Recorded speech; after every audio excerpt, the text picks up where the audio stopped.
So in honor of this weekend's middleweight title fight, today I'm going to look at what if the champion had to fight the number 5 contender. That's right, Dricus, you're not fighting Hanzad anymore, you're fighting the number 5 in the world. I wonder who that is. That's right, Marab, forget about Corey Sandhagen, you're fighting number 5, no questions asked. We're going to go through every single division and just look at, would the champion easily defend against the number 5? Is there any sneaky upsets in there? I just think it's a bit of a fun video for your Wednesday. You're welcome for that. We start off with the heavyweights. Now, it's never really fun to put Tom Aspinall in these videos because it just ruins everyone. But I reckon this is definitely one of the most intriguing matchups you could give. Sitting at number 5 in the world right now is none other than Jaluddin Almeida. Sorry, I don't know why I said his name like that. Almeida's there, and he'd give Tom, I don't know, he wouldn't give Tom any trouble. I think Tom gets him out of there early doors. God, Tom's so boring for these videos, but he would ruin anyone in the division. But you might think that Jalton actually gives him a bit of trouble. I personally don't. We watch Blades TKO him, but he was chucking Blades around for a little bit. So maybe, and I even started trying to save Blades. God damn it, he got me. Alright, but I think Tom Aspinall defends his belt against the number 5 contender, but he would against anyone. But what about Magomed Ankalaev? Would he be able to defend his belt against the number 5 contender right now? Actually a bit of an intriguing rematch. Jan Blachowicz is sitting at number 5 right now, and me personally, I gave him the first 3 rounds against Magomed. He did way better against Magomed than Alex Pereira did, than a Volkan Ozdemir. He's probably given Magomed one of his toughest fights in his career. Really had him hurt on the leg kicks, which Pereira weirdly couldn't recreate. How good is Blachowicz? But would he be able to beat Magomed in a rematch? I say no. I reckon Magomed will do a lot better in this fight. He's 42. He's only getting older. Although he's still looking really good, I reckon Magomed's even getting better himself. And I reckon he could make it a bit clearer. But I actually thought the first one was a draw. I gave Jan the first 3 rounds, and it was one of the weaker 10-8s, round 5. But if you want to give that a 10-8, that's fine. I thought if anyone won, it was Blachowicz. And God, this has just brought back the memories. Joe Rogan did Blachowicz so dirty in that post-fight interview. But forget it. Let's go to DDP. Because I think we're finally going to get what we've all been waiting for. Dricus du Plessis is obviously the champion. He's fighting Khamzat Chimaev this weekend. I reckon he wins. But what if he had to fight the number 5 in the world after a big win very recently? You know who's happened to slip up into number 5? It's Reina. It's Reina Dorita that we get. DDP versus RDR, we get the goofiest fight of all time that we all want. It's probably the only reason I did this video. I was like, who is in number 5 at the moment? Let me go have a look. Oh my God, it's Reina. Oh, Jailton Almeida. Damn, that's a good one. Wait till you see who's at Bantamweight. That's pretty interesting too. I reckon he'd give Marab some trouble. But what would Reina Dorita do against Dricus du Plessis? Sweet fuck all, I reckon. No, I don't know. I reckon this would be a close fight. The weirdest fight ever. Probably they both knock each other out. I've been seeing those memes, like a double knockout, or I don't even know. Maybe they start kissing. No. Probably not that. But Reina Dorita, I don't think he's got the tools to beat Dricus. Dricus just got raw physicality, wicked power in his shots, and his cardio's relentless. Reina's been looking really good though recently.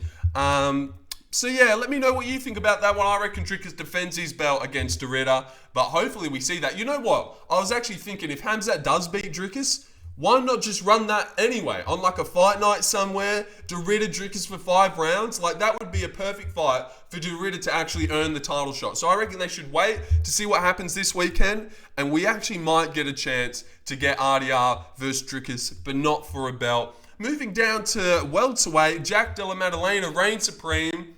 And sitting at number 5, I also put him in the thumbnail, it's Kamaru Usman, which I reckon Jack Della Maddalena just matches up with him so very nicely. I really reckon he'd whoop the fuck out of Usman, barely lose a minute of the fight, barely get taken down, get up if he did. Belal, I think, is a more in his prime version than Usman. You could say Usman's got more power, but, Usman didn't do what Belal did to Leon. He did the first time, but then he got head kicked. He never dunked him on his head like that though, and kind of outstruck Leon and rocked him like Belal did. I reckon JDM sorts Usman out and takes his lunch money from him and just pins him up against the locker and just fucks him up. Just fucks him up and beats him up. I reckon Jack knocks Usman out. Hopefully we see that one day. I don't reckon. You know what I do reckon? JDM beats Islam, and then you see Islam Makhachev versus Kamaru Usman. Remember I said that. Ilia Topuria is the champion at lightweight. Now, who is number 5 in the world? This one actually might happen anyways. There's a lot of tough rumors going around that Ilia Topuria is going to be taking on Justin Gaethje. No, have you seen that clip though? Justin Gaethje? Oh, yeah. Niche reference. Pretty funny way to call him. But Justin Gaethje gets slumped easily. Gets slumped it around. Probably the freest matchup on the whole list, I would say. I really don't think Gaethje's got it.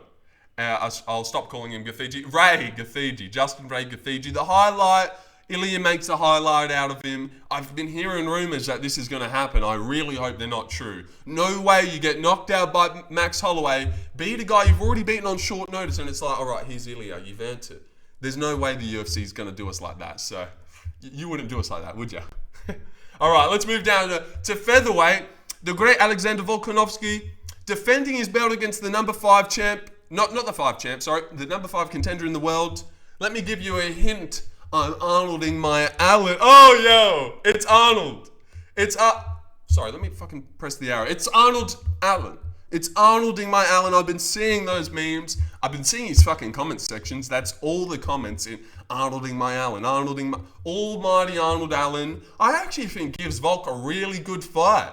A really good fight at this point in his career. I don't have the balls to say he would win, but he'd be a real live dog that we'd be worried for. He's got real fast hands, good pop in him, can hold a 5-round pace very well. Looked good against Max. I thought did very well in round 5 before he ran in and got dropped at the end. And he's got that dog in him too. Doesn't he have that dog in him? What he did to Dan Hooker, just running in like that against Max Holloway at the end. Like, usually Max Holloway's telling people to stand, but Arnold was telling him to stand and swung. I suppose Max got the better of him, but Arnold was big dogging it in that fight. I'm a big fan of Arnold Allen. Of course, there's the story about how he beat up 6 women in the nightclub. Look into that yourself if you haven't heard about it. In an Oompa Loompa nightclub. I know, it sounds like some fantasy world, but Arnold Allen did beat up 6 women. So I reckon he wouldn't have any trouble with Volk and would sleep him easily. You know what? I've changed my answer. Arnold wins. No, Volk wins. Decision. Merab Dvalishvili is the Bantamweight champion of the world. Now this one is very intriguing to me. I've always thought this is the guy to beat Merab. At least give him trouble. I know you won't agree, but what has hurt Merab before? Tight in hook, in the pocket, sharp, big hooks, really nice ones that Song Yadong's able to do. He's got such a different style than Sean O'Malley, and I think he'd actually really be able to slow the pace down just with his explosiveness, his like natural takedown not that he has natural takedown defense, but it's super explosive. And I know Sandhagen's got him down, Jan's got him down. What could I possibly be talking about? But those are strikers that lull him into a striking fest. Look how the Henry Cejudo fight went. A guy where he knows he's going to take down. It was so slow pace. He's just sitting there. You're terrified to strike against him because his counters is so explosive and fast. And it's just like a real slow pace where you're like getting your shots off every 2 minutes. I think Song Yadong poses a lot of problems to Merab. And also, he's 27. Merab's 34. He's only going to be getting older. Rocked by a short hook by Henry Cejudo. Rocked by Marlon Moraes with a nice short hook. This guy's the king of that. Look what he did to Marlon Moraes. I know, like, who cares? But, yeah, I think Song Yadong poses all the problems. Would I have the balls to pick him on the day? Yes. Yes, I would. And then get it wrong and just get slandered. You know how I do it. All right, flyweight, Pantoja. Pantoja is the flyweight champion. Now, sitting currently at number 5 is Kai France. Oh, wait. Oh, no, wait, that changed, dude. I swear to God, that changed. Yesterday when I looked at it, are the UFC listening so I can do my video? Never mind. Taylor is number 5 in the world. That changed from yesterday. I swear to God. Are the UFC listening to me? Oh my God. All right. Well, the video just makes perfect sense then. I swear to God, when I looked at it yesterday, I was like, oh, well, obviously he's not going to rematch Kai France sitting in number 5. You know what? I'll just use number 6, who is now number 5 anyways. There's Song. There's Arnold. Oh, wait, you probably can't see. You probably can't see the rankings. Maybe I'm in the way, but I'm very excited that the video's worked out perfectly. I haven't even jumped any gates to, you know, like use number 6 when it's talking about number 5. Tatsuro Taira versus Alexandre Pantoja. What would happen? What would happen in that one? No, I don't know. But I reckon that's a pretty cool fight. Very interesting, great grappling. Definitely the best grappler Pantoja's probably ever faced, you could say. I know Figgy's given him problems, but like pure grappler.